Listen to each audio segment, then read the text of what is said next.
Businesses in Los Angeles cleaned up on Tuesday after a night of unrest, as protests continued against President Donald Trump's deportation efforts in the city.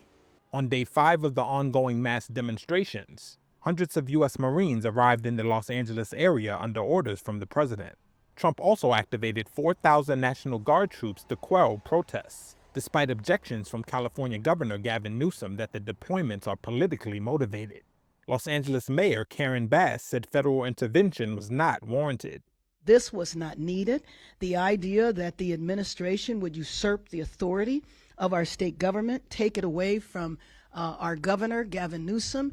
The governor knows that if we put a request in for the National Guard and it went to him, he would comply. There was never an issue there because we were never thinking about calling upon the National Guard.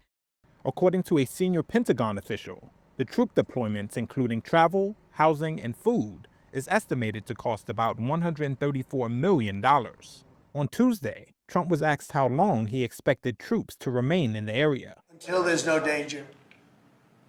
It's easy. Look, it's common sense. You ask me that question. When there's no danger, they'll leave. Trump also left open the possibility of invoking the centuries-old Insurrection Act, which would allow the military to take part directly in civilian law enforcement. If there's an insurrection, I would certainly invoke it. We'll see. But I can tell you last night was terrible. The night before that was terrible. On Monday, Governor Newsom filed a lawsuit asserting that Trump's activation of Guard troops without the governor's consent was illegal. The Guard deployment was the first time in decades that a president did so without a request from a sitting governor. We do not want them here at all.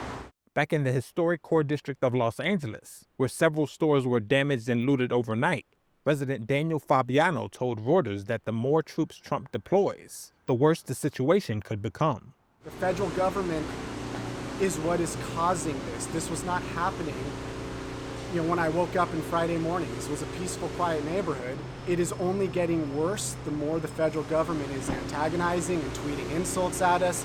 The more troops they talk about deploying, it's only getting worse.